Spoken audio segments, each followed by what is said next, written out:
하나님 말씀은 이사야서 1장 2절부터 보겠습니다.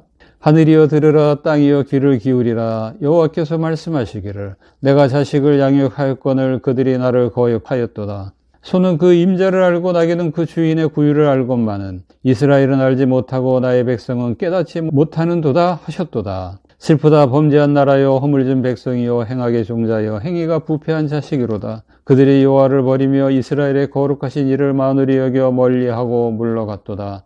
넘어가서 18절 봅니다. 여호와께서 말씀하시되 오라, 우리가 서로 변론하자. 너희의 죄가 주홍 같을지라도 눈과 같이 희어질 것이요 지동같이 붉을지라도 양털같이 희게 되리라. 그 다음에 이사야서 66장 마지막 장을 봅니다. 내가 지을 새하늘과 새 땅이 내 앞에 항상 있는 것 같이 너희 자손과 너희 이름이 항상 있으리라. 여호와의 말이니라. 그들이 나가서 내게 패역한 자들의 시체들을 볼 것이라. 그 벌레가 죽지 아니하며 그 불이 꺼지지 아니하여 모든 혈육에게 가증함이 되리라. 넘어가서 이사야서 53장 5절 봅니다. 그가 찔림은 우리의 허물 때문이요 그가 상함은 우리의 죄악 때문이라. 그가 징계를 받음으로 우리는 평화를 누리고 그가 채찍에 맞음으로 우리는 나음을 받았도다. 우리는 다 양 같아서 그릇 행하여 각기 제 길로 갔거늘 여호와께서는 우리 모두의 죄악을 그에게 담당시키셨도다. 아멘. 여호와의 고난의 종이 이사야서 53장에 많이 나오는데요. 물론 그 앞에 52장에도 조금 나옵니다. 몇 장에 걸쳐서 이렇게 분산돼서 조금씩 나와요. 이 고난을 받는 이 여호와의 종은 오실 그 예수님을 의미하는 거고, 예수님이 고난받고 십자가에서 죽으실 것을 의미하는 거죠. 그러니까 예수님의 십자가에 대해서 이야기한다고 얘기할 수 있습니다. 그럼 이사야서에 나오는 예수님의 이 십자가가 이사야서 전체를 푸는 하나의 열쇠라고 얘기할 수 있어요. 아니, 더 나아가서 성경 전체를 푸는 열쇠이기도 합니다. 왜 그렇게 생각할 수 있느냐 하면은, 우리가 옛날에 출애굽기를 봤죠. 출애굽기에서 제일 그 중요한 내용은 뭐라고 했습니까? 유월절 어린 양이라고 했습니다. 10가지 재앙도 아니고 홍해 갈라서 육지같이 건넌 그 사건도 아닙니다. 광야에서 만나와 메추라기를 먹인 사건도 아니에요. 그 모든 사건들, 모든 역사를 있게 한 가장 중요한 사건은 유월절 어린 양의 죽음이라고 했습니다. 이 유월절 어린 양은 바울도 얘기했죠. 예수님이라고. 바로 예수님의 죽음, 곧 십자가를 의미하는 겁니다. 십자가가 있기 때문에 그의 백성에 대한 구원도 있는 겁니다. 십자가가 없으면 아무것도 일어나지 않아요. 이사야서 1장에 보면 하나님이 슬프다고 탄식합니다. 왜냐하면 이스라엘이 너무 죄를 짓고 하나님께 돌아오지 않습니다. 그래서 하나님은 회개를 촉구했죠. 그 다음에 이사야서 66장은 온 세상을 심판하는 내용입니다. 그리고 자기 백성은 구원을 하는 거예요. 새하늘과 새 땅에서 살게 합니다. 여호와의 고난받는 종을 믿지 않는 자들, 이 십자가를 믿지 않는 자들은 영원한 불못에 들어가서 형벌을 받는다는 것이 66장의 내용입니다.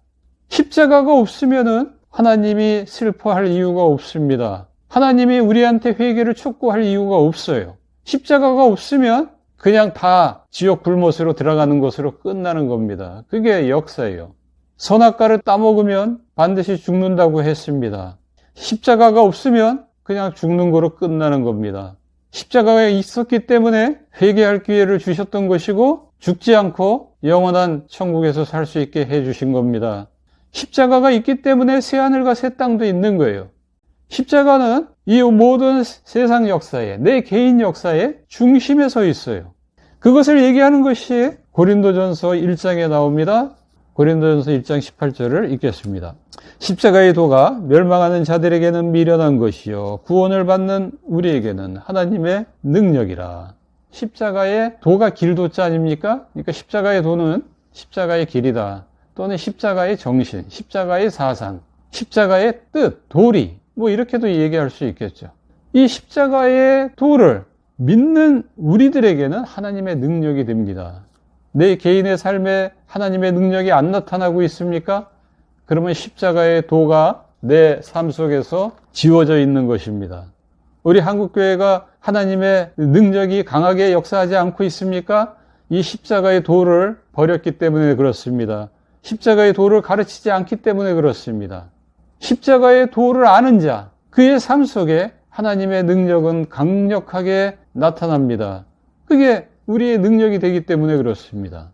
그러면 십자가의 도는 무엇일까요? 로마서 5장 8절을 보겠습니다. 우리가 아직 죄인 되었을 때에 그리스도께서 우리를 위하여 죽으심으로 하나님께서 우리에 대한 자기의 사랑을 확증하셨느니라. 이 십자가의 정신, 십자가의 도는 첫 번째는 희생 정신입니다. 예수님께서 죄인인 우리를 위해서 십자가에서 죽어주신 정신이죠. 그 앞에 7절을 보면 의인을 위하여 죽는 자가 쉽지 않고 선인을 위하여 용감히 죽는 자가 혹 있거니와, 죄인을 위해서는 죽는 자가 없다는 얘기죠.